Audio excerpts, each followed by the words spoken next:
I'd like to get higher than a kite. Yes, madam. What shall it be? I don't know. I don't drink.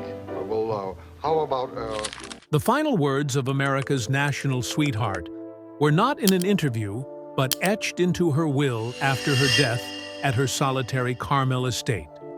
The passing of a screen icon at the age of 97 immediately stirred public opinion, forcing the public to revisit hidden aspects that had never been reported in the media for over half a century. From a horrific accident that nearly cost her her legs in her youth, to shocking financial frauds and a historic friendship that transcended societal prejudices, all the unvarnished truths are now fully revealed. Doris Day's life in her 90s was maintained by an extremely discreet and secluded rhythm at her Carmel Valley estate. After decades of dedication to art and enduring the pressures of the mass media, she chose to establish a strict boundary with the outside world, a living space dedicated solely to peace and her four-legged companions. She rarely appears at red carpet events or live interviews, but her connection with her fans has never been completely broken. On special occasions, she still takes the time for short phone calls, with loyal fans sharing simple greetings and gently updating them on her health. Her music career unexpectedly reached a historical milestone when her compilation album of previously unreleased songs titled My Heart was widely released. The enthusiastic international reception quickly propelled it into the top 10 of the prestigious UK music charts, officially recognizing Doris Day as the oldest artist to achieve this commercial success in the UK. That belated success did not change the reclusive lifestyle of the veteran artist. She continued her quiet days until serious complications from pneumonia struck. On May 13, 2019, the heart of the former film icon officially stopped beating at her home, ending a 97-year journey of a life full of ups and downs. Immediately after the news of her passing was confirmed, her longtime manager and legal representative, Bob Bashara, officially announced the strict terms of her original will. These final instructions immediately caused great surprise among Hollywood officials and the public due to their decisive and radical rejection of usual honorary ceremonies. In accordance with Doris Day's wishes, the entire funeral process took place in absolute silence, with no public funeral, no general memorial service, and not even a headstone erected to mark her final resting place. This decision to erase all physical traces stemmed from a very clear life philosophy she had frankly shared with her manager. "I don't like to think about death, and I want what belongs to me to continue serving the lives of creatures that cannot protect themselves." The deceased's unwavering belief was concretized by transferring her entire remaining vast fortune to the Doris Day Animal Foundation, leaving absolutely no inheritance or financial benefit to distant relatives or individuals connected to her in Hollywood. The fulfillment of her last wishes was followed by a series of large-scale asset liquidation activities organized and managed by Julian's Auctions, a range of memorabilia associated with her illustrious artistic career, including 4 prestigious Golden Globe Awards, classic performance costumes, rare film props, and even her personal car, were publicly auctioned in front of international collectors. The auction concluded successfully raising nearly $3 million, and shortly afterward, the villa associated with her years of seclusion in Carmel also found a new owner for $7.4 million. All funds raised from these activities were rigorously audited and transferred directly to the account of her charity, dedicated to animal rescue and protection. Efforts to uncover historical truth have brought the story of her life to contemporary stages, most notably in a highly anticipated play at the Hollywood Fringe Festival, where the public was exposed to the raw, hidden aspects behind the perfection of a star.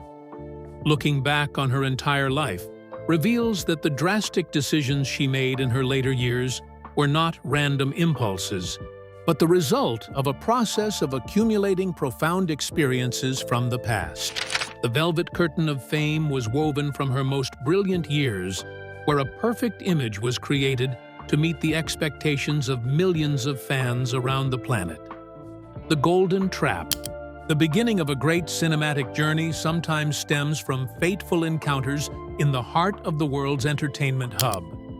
When she auditioned for Romance on the High Seas, the young woman with a natural singing talent quickly won over the Warner Brothers executives with her unpretentious charm and positive energy.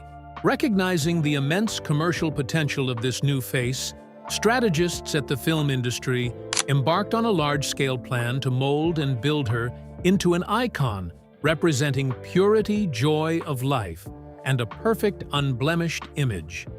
This marketing strategy yielded immediate results as the public embraced the new artist with rare enthusiasm, paving the way for a reign of dominance that lasted for decades.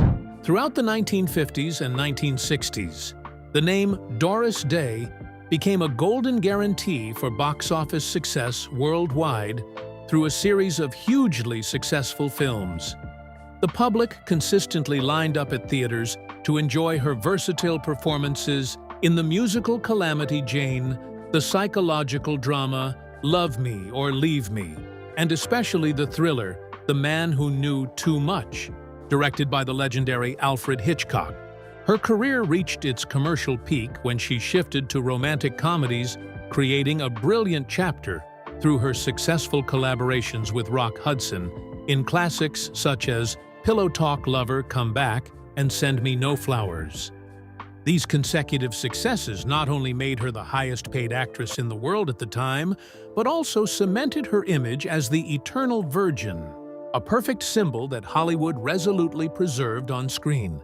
Behind the dazzling films and radiant smiles always appearing before the media cameras was the dominant presence of Martin Melcher, who officially became her third husband. By simultaneously acting as the exclusive manager and operator of the production company Arwen Productions, Melcher held complete control over every aspect of his wife's career and life. From negotiating her fees to selecting film projects, the artist's absolute trust in her partner inadvertently facilitated a silent but incredibly skillful exploitation of her labor behind the scenes.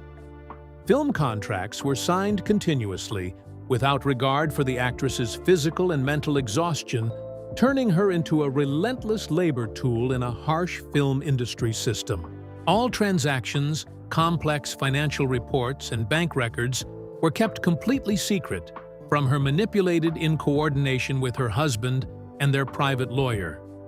She continued to dedicate herself wholeheartedly to the film set, believing that her persistent hard work was building a solid foundation for her future and her loved ones.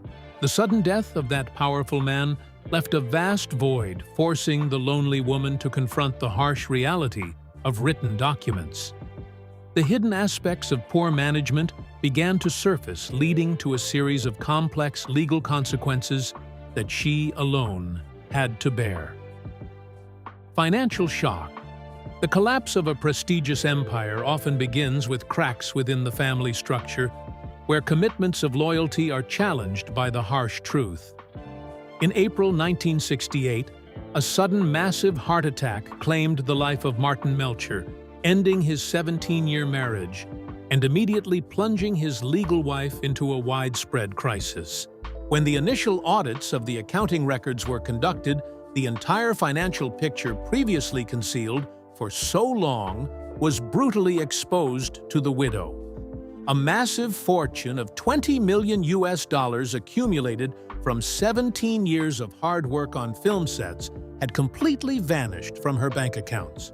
The clandestine collaboration between her late husband and his private lawyer, Jerome Rosenthal, had channeled funds into disastrous investments ranging from depleted oil wells to abandoned hotel complexes, leaving the true owner penniless. The severity of the situation didn't stop at the loss of all her capital. Tax authorities officially announced an outstanding financial debt of $450,000. While facing physical and mental exhaustion and severe panic attacks, a new discovery dealt another devastating blow to the actress's recovery efforts. A television contract for the Doris Day show was secretly signed with CBS, and all the advance payment was squandered by the project's executives. The legally binding nature of this document forced the artist to appear on set for a series of long-running programs, but her lack of preparation or desire to participate at the time. To reclaim her rights and expose the irregularities, a large-scale legal campaign was launched against lawyer Jerome Rosenthal, alleging fraud and mismanagement.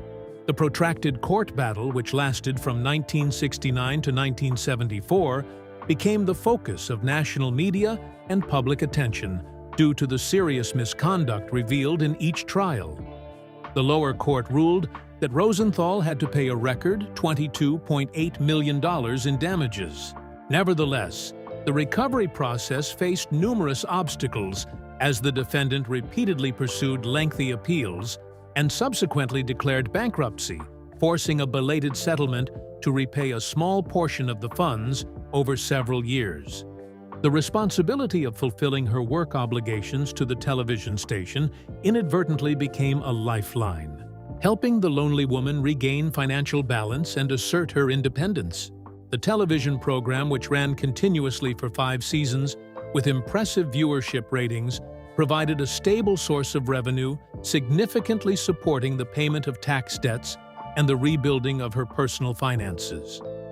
The rigorous work in this new environment helped the artist realize the value of freedom when no longer controlled by imposed decisions from others.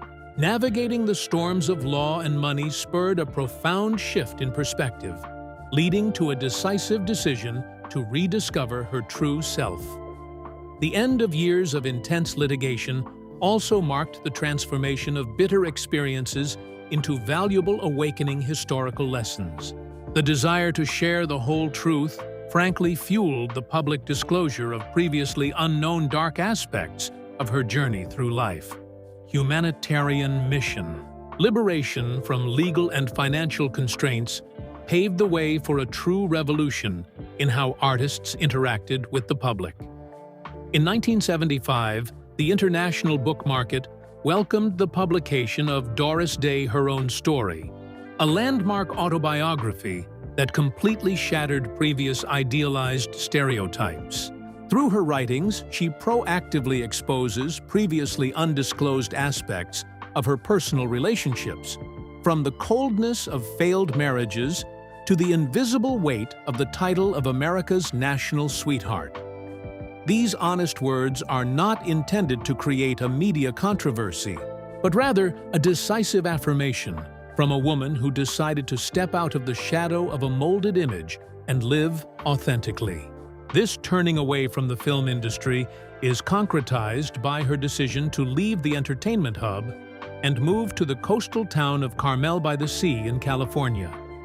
In this new living space, the artist completely disconnected from artistic activities, rejecting numerous lucrative film scripts and invitations to major awards ceremonies to devote all her energy to a new ideal. The foundation of this change was marked by the founding of the Doris Day Animal Foundation in 1978, and later the Doris Day Animal Alliance in 1987. She was directly involved in large-scale lobbying campaigns advocating for the enactment of laws protecting animal rights and establishing a solid financial network for animal shelters across the United States. Amidst her dedication to humanitarian work, a television event in 1985 once again placed her at the center of a momentous historical event. On the cable television program, Doris Day's best friend's actor, Rock Hudson, appeared as a guest looking emaciated and frail due to complications from AIDS. In a society gripped by panic ignorance and intense stigma against cancer patients, her actions profoundly changed public perception. Doris Day publicly embraced and gave a warm kiss to her close co-star in front of television cameras, a courageous gesture that helped break down rigid medical prejudices. The comfort from her social activism and unwavering friendship became her only source of emotional support in coping with a great loss later in life. In 2004, her only son and last remaining support, Terry Melcher, passed away after a long battle with malignant cancer. The death of her son at the age of 62 created an irreplaceable void, prompting the widowed mother to completely withdraw from her remaining social connections. She retreated deeper into her private sanctuary, where the cries of tiny creatures became the only solace to soothe her never-healing emotional wounds. The journey through the profound loss of family and the turning away from the glamorous world shaped a unique psychological state in her later years. The accumulated trauma from the past did not stifle her will, but rather became the catalyst guiding all the drastic decisions she made afterward. The beginning of the legend, the roots of her resilience and her decision to leave the glamorous world at the end of her life were formed from the most bitter experiences of her youth. From her early childhood, young Doris Marianne Kappelhoff displayed exceptional dance talent and harbored a serious plan to move to the film center to develop a professional dancing career. Nevertheless, all those grand ambitions were cruelly crushed in 1937 by a horrific traffic accident. The car carrying the 15-year-old girl was hit head-on by a train, causing severe injuries that completely crushed the young dancer's legs and left her bedridden for over a year, undergoing complex medical treatments. It was in the gloomy confines of the hospital room, amidst the days facing the risk of permanent disability, that fate opened a path that changed the entire course of art history. Listening to the melodies of the legendary singer Ella Fitzgerald on the radio became a spiritual balm, helping the young woman discover another innate potential in her voice.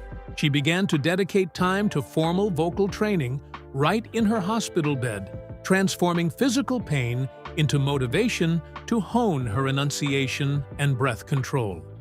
That perseverance paid off when she officially joined Les Brown's band in 1945, creating a global musical phenomenon with the song "Sentimental Journey," a hymn that soothed the pain of millions of soldiers returning home after World War II. Her resounding success in popular music became a springboard, bringing her name to the attention of the world's biggest film producers. But it was also the time when personal tragedies began to take deep root. In 1941, at the age of 19, she entered her first marriage to trombone player Al Jordan, who soon revealed himself to be an extremely cruel physical and mental abuser. The climax of this dark period occurred when she became pregnant with her only son. Jordan repeatedly used violence and even threatened her with military weapons, forcing her to terminate the unborn child. Driven by a strong maternal instinct, the young woman resolutely refused, successfully protecting her child's safety and bravely filing for divorce to escape her hellish life in 1933. Her efforts to find a peaceful haven to rebuild her life continued to face harsh challenges when she decided to remarry, this time to saxophone player George Weidler in 1946. This relationship quickly fractured and ended after less than 3 years of marriage due to profound disagreements on the husband's part. Weidl could not accept his wife's rapidly rising fame, far surpassing his own career in the entertainment industry. The successive breakdowns of her first 2 marriages left deep psychological scars, teaching the young woman lessons about independence and skepticism towards emotional commitments in the glamorous world. The arduous years under the shadow of abuse and unfulfilled artistic dreams forged an iron spirit behind her radiant smile later in life. The entire series of events from her childhood is the key to understanding the formation of a resilient icon who used her own wounds to create a golden armor against life's storms. Doris Day's extraordinary legacy continues to resonate across generations because her impact far exceeded the shallow confines of Hollywood stardom.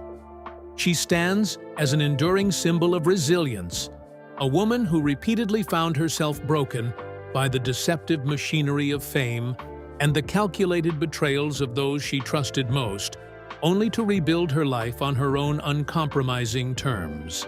The glossy imagery of her cinematic triumphs eventually faded into the background, eclipsed by the profound, quiet dignity of her final decades spent in relative isolation. In choosing the silent companionship of animals over the fickle adulation of the public, she reclaimed her autonomy and discovered a pure, uncorrupted purpose. Her existence became a masterclass in survival, proving that true strength lies in the refusal to be defined by past trauma. By transferring her immense wealth to the vulnerable and vanishing without a trace or a headstone, she ensured that her memory would be anchored in genuine compassion. The truth about her life is proof that behind the brightest Hollywood smile sometimes lies the most resilient and courageous spirit. In your opinion, is her decision to leave all her possessions to her four-legged friends and refuse a grave the strongest affirmation of a legend's freedom? Please leave your comments below so we can discuss them. Thank you for watching. Goodbye, and see you in the next videos.